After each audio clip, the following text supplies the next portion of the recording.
In February 1964, as the Central Intelligence Agency was still absorbing the shockwaves of President John F. Kennedy's assassination and the growing scrutiny surrounding Lee Harvey Oswald's time in the Soviet Union, a KGB officer walked into the American embassy in Geneva and made a claim that would detonate inside the CIA's counterintelligence establishment. He said he had personally handled Oswald's file in Moscow and that the Soviet Union had never recruited him. The defector's name was Yuri Ivanovich Nosenko, a mid-level officer in the Second Chief Directorate of the KGB, responsible for internal security and surveillance of foreigners inside the USSR. He was not unknown to the agency.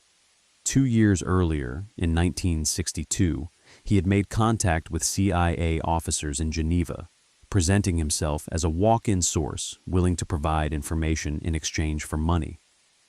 At that time, he had supplied details about KGB operations in Moscow, internal bureaucratic rivalries, and surveillance, procedures targeting Western diplomats. The CIA had paid him and maintained intermittent contact, assessing him as a potentially valuable source. But the global context changed irreversibly on November 22, 1963. When Kennedy was assassinated in Dallas, the question of whether Oswald had acted alone or under foreign direction became not only a criminal matter, but a national security crisis.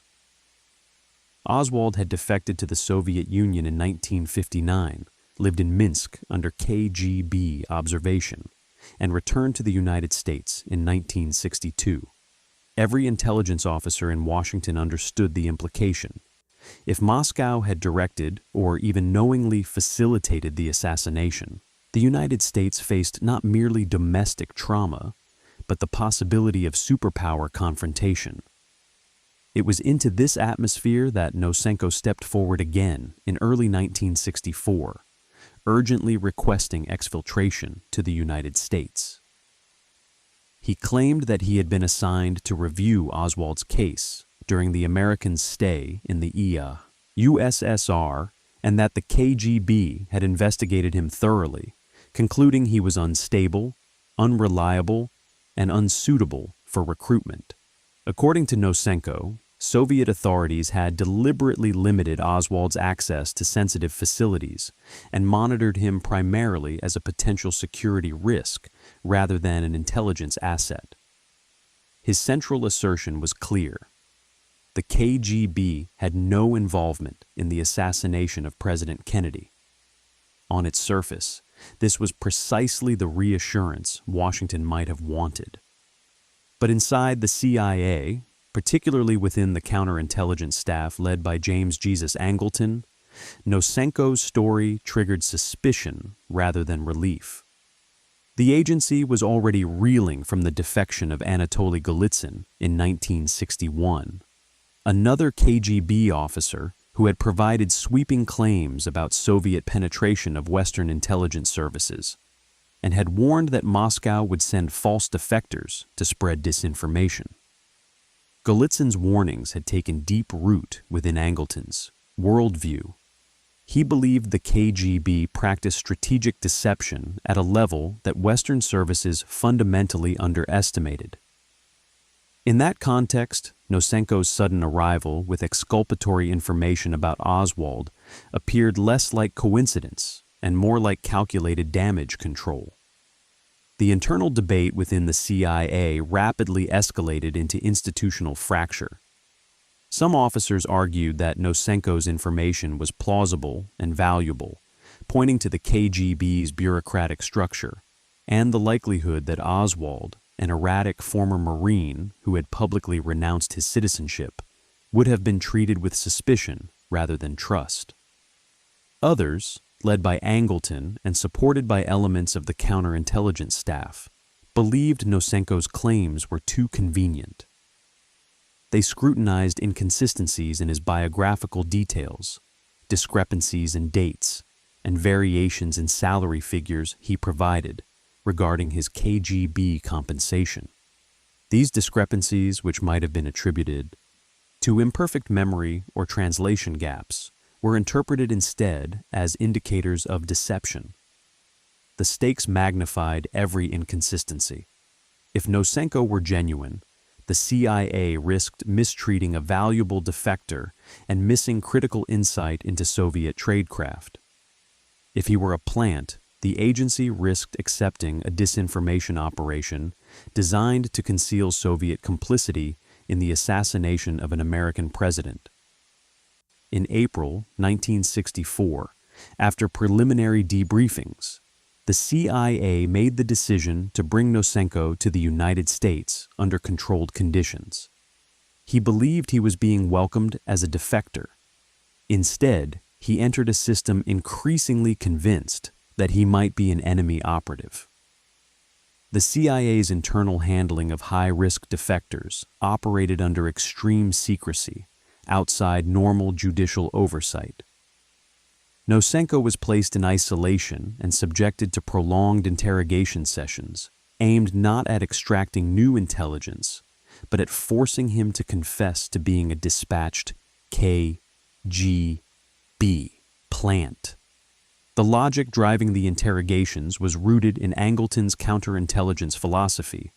If Moscow had indeed sent a false defector to shape the narrative around Oswald, the operation would be subtle, layered, and designed to withstand superficial questioning. Therefore, any inconsistency, however minor, became evidence of a deeper cover story. The interrogation methods escalated over time. Nosenko was held in extended solitary confinement in CIA-controlled facilities, including a specially constructed cell in a safe house in Maryland. He was deprived of normal social contact, subjected to repeated polygraph examinations, and questioned for hours at a time under conditions designed to induce psychological stress. Reports from later internal reviews described the confinement as harsh and degrading, with minimal furnishings, constant surveillance, and severe restrictions on movement. The purpose was to break what interrogators believed to be a carefully rehearsed KGB legend. For nearly 3 years, Nosenko remained in this state of isolation, while inside CIA headquarters, the debate over his authenticity hardened into factional conflict. At the center of the case lay the unresolved question of Lee Harvey Oswald. The Warren Commission, established in 1964 to investigate the assassination, concluded that Oswald acted alone and found no evidence of foreign direction. But within segments of the intelligence community, doubt persisted. Angleton's team believed the KGB was capable of extraordinary deception and that the possibility of Soviet involvement could not be dismissed. Nosenko's claim that he had reviewed Oswald's file and found no recruitment attempt was therefore treated as potentially strategic misinformation. His salary records, rank within the KGB, and access to files were dissected in exhaustive detail. Investigators questioned whether a mid-level officer in the Second Chief Directorate would realistically have had direct oversight of Oswald's case. Nosenko insisted he had been assigned to review it because of his department's responsibility for foreigners. His interrogators saw contradictions. By 1966, the CIA faced a dilemma. Prolonged detention had not produced a confession. Independent analysts outside Angleton's inner circle began re-examining the evidence and concluded that many of the discrepancies cited against Nosenko were either minor or attributable to misunderstandings. Moreover, some of the operational details he had provided about KGB procedures had been corroborated through other sources.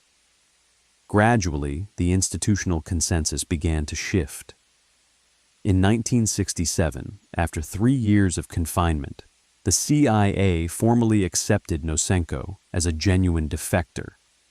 He was released from isolation, compensated financially for his ordeal, and eventually employed as a consultant. The counterintelligence staff's handling of the case, however, left a lasting imprint on the agency. The episode revealed a level of internal paranoia and bureaucratic dysfunction shaped by the broader Cold War climate, in which the fear of deception could override evidentiary balance. Nosenko's treatment exposed the vulnerabilities of an intelligence service operating under existential pressure. The CIA, tasked with penetrating the opaque structures of the KGB, confronted the possibility that any defector might be a weaponized lie. In the aftermath of Kennedy's assassination, that possibility carried geopolitical weight. The agency's decision to imprison and psychologically pressure a man who claimed to clear Moscow of involvement in the president's death reflected not only suspicion of Soviet intent, but institutional insecurity about its own analytical certainty.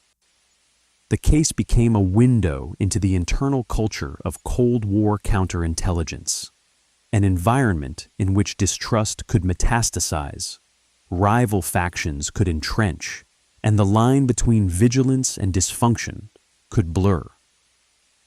The defector, who claimed to know the truth about Oswald's time in Minsk, had expected asylum and protection. Instead, he became the focal point of one of the CIA's most controversial internal battles, a struggle that illuminated how fear of deception can in itself distort judgment inside a secret war fought largely in shadows. Inside CIA headquarters, the Nosenko case hardened into a defining battle between competing interpretations of Soviet deception strategy, and the man most responsible for shaping the agency's suspicion was James Jesus Angleton, the long-serving chief of counterintelligence whose worldview had been fundamentally altered by the 1961 defection of Anatoly Golitsyn. Golitsyn had warned that the KGB practiced strategic deception on a scale far more sophisticated than Western services understood, and that Moscow would send false defectors to manipulate American analysis from within. Angleton accepted this premise almost as doctrine. He believed that Soviet intelligence operated through layered, multi-year deception campaigns in which controlled leaks, double agents, and fabricated defectors were deployed to shape Western policy. In that framework, Nosenko's arrival in early 1964 appeared almost too convenient. The CIA was under intense scrutiny following Kennedy's assassination, and the question of Oswald's Soviet period carried explosive implications. If Moscow had directed or knowingly facilitated Oswald's actions, the United States faced the possibility of retaliatory escalation against a nuclear adversary. Nosenko's claim that he had personally reviewed Oswald's file and that the KGB had considered him unstable and useless as a recruit effectively removed Soviet responsibility from the equation. To Angleton and his allies, that conclusion looked less like truth and more like strategic exoneration. The interrogation sessions therefore shifted from information gathering to exposure of what interrogators believed must be a constructed legend. Analysts dissected Nosenko's rank progression within the Second Chief Directorate, comparing his statements about salary, housing, and authority with fragmentary CIA estimates of KGB organizational hierarchy. Minor discrepancies, whether he received a bonus in 1 year or the exact month of a departmental transfer, were treated as potential cracks in a cover story. Polygraph examinations were administered repeatedly, sometimes yielding ambiguous results that were interpreted through the lens of prior suspicion. The internal conflict deepened as some CIA officers argued that Golitsyn's warnings had created a confirmation bias that rendered any subsequent defector suspect by default. Yet the counterintelligence staff maintained that accepting a false defector would be catastrophic, allowing Moscow to plant disinformation at the highest analytic levels. Nosenko remained in prolonged isolation in a specially constructed cell measuring roughly 10 feet by 6 feet, with limited light and minimal furnishings, under continuous surveillance. He was denied meaningful contact with the outside world, including other defectors, and his psychological resilience became another variable under scrutiny. Interrogators alternated between confrontational questioning and periods of silence, testing whether stress would produce contradiction. Years passed without confession. Meanwhile, the Warren Commission's 1964 report publicly concluded that Oswald had acted alone, and no conclusive evidence emerged linking the KGB to the assassination. Within the CIA, however, the case continued to symbolize a deeper anxiety, whether the agency had already been penetrated by Soviet deception at a structural level. By 1966, internal reviews led by officers outside Angleton's immediate circle began re-examining the file. They found that many of the alleged inconsistencies in Nosenko's statements were explainable through translation ambiguities, bureaucratic misunderstandings, or the normal fallibility of memory. Some of the operational details he provided regarding KGB surveillance of foreigners in Moscow had been corroborated by independent intelligence. The cost of continued detention without resolution became harder to justify. In 1967, after nearly 3 years of confinement, the CIA formally accepted Nosenko as a bona fide defector. He was released from isolation, provided compensation estimated at several $100,000 over time, and eventually granted U.S. citizenship. The institutional damage, however, was not easily reversed. The case exposed fissures within the CIA's analytic culture, where fear of deception could override proportional evaluation of evidence. It also demonstrated how the assassination of a president magnified intelligence uncertainty to a level where strategic paranoia became operational policy. Nosenko's treatment reflected not only suspicion of Soviet intent, but an internal crisis of confidence within the agency itself. The defector, who had claimed to clarify Oswald's status, became instead a mirror reflecting the CIA's own vulnerability to cognitive distortion under Cold War pressure. The institutional consequences of the Nosenko affair extended far beyond the fate of a single defector, revealing how Cold War counterintelligence could evolve into an internally consuming system, driven by suspicion rather than balanced analysis. By the late 1960s, as the CIA reassessed its treatment of Nosenko, the broader counterintelligence philosophy championed by James Angleton had begun to generate widening skepticism within the agency. Angleton's reliance on Anatoly Golitsyn's warning of a vast, long-term Soviet deception campaign had led to an analytical posture in which every anomaly suggested penetration, every contradiction implied manipulation, and every new defector risked being labeled a dispatched plant. This approach created an environment where confirmation bias hardened into institutional reflex. The longer Nosenko was held in isolation without confession, the more the interrogation became an effort to validate prior suspicion rather than test it. The CIA's leadership ultimately concluded that the evidence against him did not support continued detention, and in 1967, he was declared genuine. Yet the internal damage was substantial. The agency had devoted years of manpower, secure facilities, and psychological pressure to an operation premised on the assumption that Moscow was orchestrating a deception at the highest strategic level. The episode forced a reckoning with the limits of counterintelligence logic. If every defector could be a plant, and every inconsistency a sign of hostile design, the system risked paralysis. Analysts found themselves navigating between two dangers: accepting deception as truth or rejecting truth as deception. The Nosenko case exposed how fragile that balance could become when political trauma, such as the assassination of a sitting president, heightened institutional fear. The unresolved shadow of Lee Harvey Oswald amplified the stakes. Though the Warren Commission publicly concluded that Oswald acted alone and that there was no evidence of Soviet direction, the absence of definitive proof did not eliminate internal doubt. For Angleton's circle, the possibility that Moscow had orchestrated or concealed involvement remained open, and Nosenko's insistence that the KGB had regarded Oswald as unstable and unworthy of recruitment seemed too convenient. When the CIA finally reversed its position and accepted him, it did so not because every doubt was resolved, but because the accumulated evidence no longer justified the presumption of deception.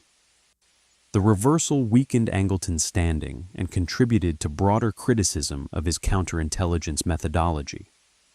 In 1974, amid reforms and restructuring within the agency, following exposure of domestic surveillance programs, Angleton was forced to resign. Tobas, Nosenko affair became emblematic of the excesses attributed to his tenure.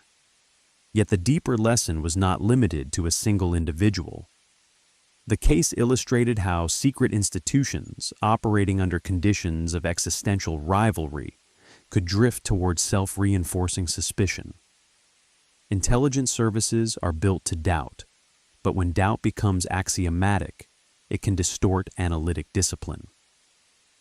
Nosenko, who had sought asylum and protection, spent 3 years in isolation because an intelligence organization feared that believing him might expose it to catastrophic deception. After his rehabilitation, he worked as a consultant and lived quietly under CIA protection, his experience rarely discussed publicly for decades.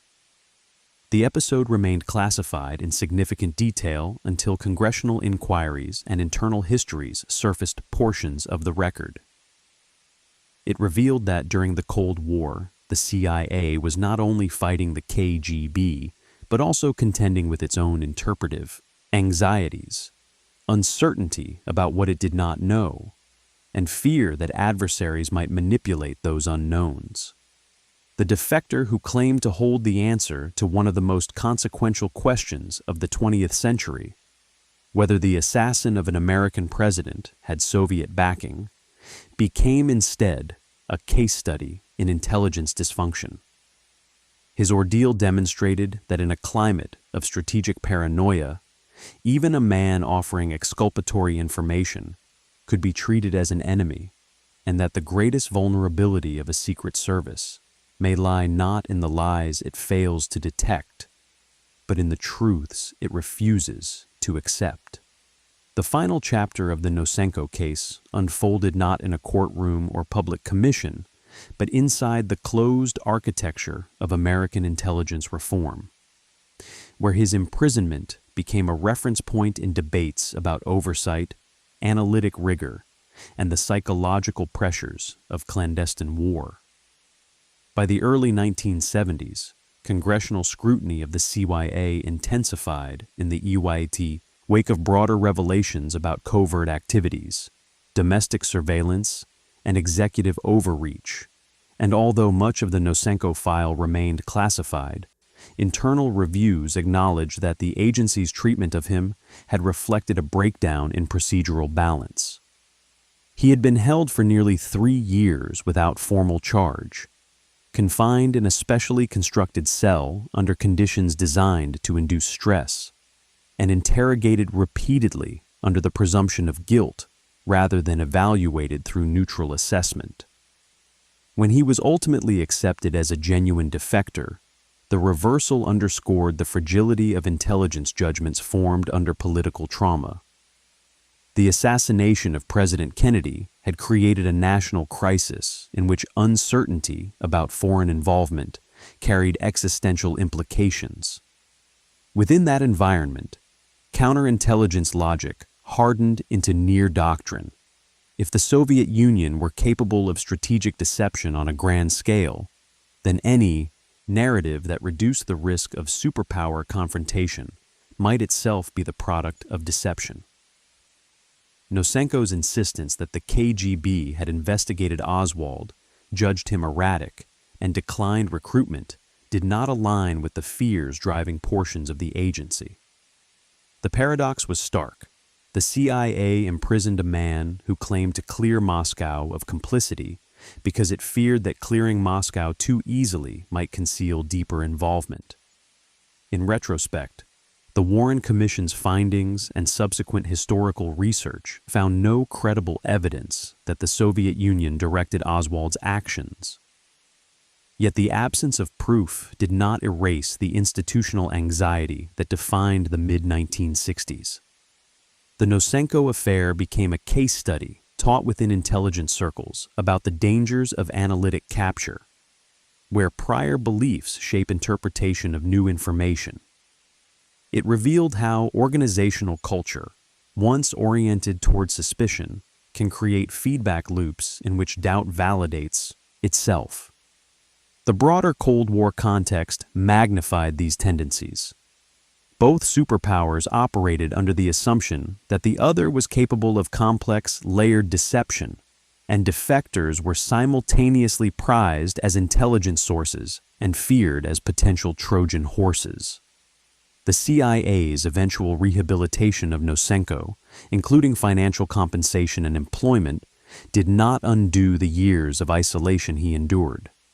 Nor did it fully resolve internal divisions that lingered after his case closed. What it did expose was the tension between vigilance and dysfunction inside a secret war defined by incomplete information and high stakes. The episode stands as one of the most controversial internal episodes in CIA history, not because it altered the geopolitical balance, but because it illuminated how intelligence institutions, designed to uncover deception, can become ensnared by it. Nosenko arrived in 1964, claiming to answer one of the most urgent questions of the era: whether the assassin of an American president had acted with Soviet knowledge or backing.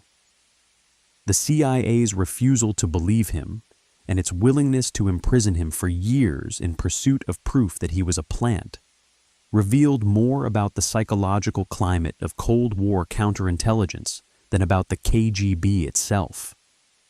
In the end, the case demonstrated that the line between strategic caution and institutional paranoia can narrow under pressure, and that in the shadows of superpower rivalry, the search for certainty can sometimes undermine the very clarity intelligence services are meant to provide.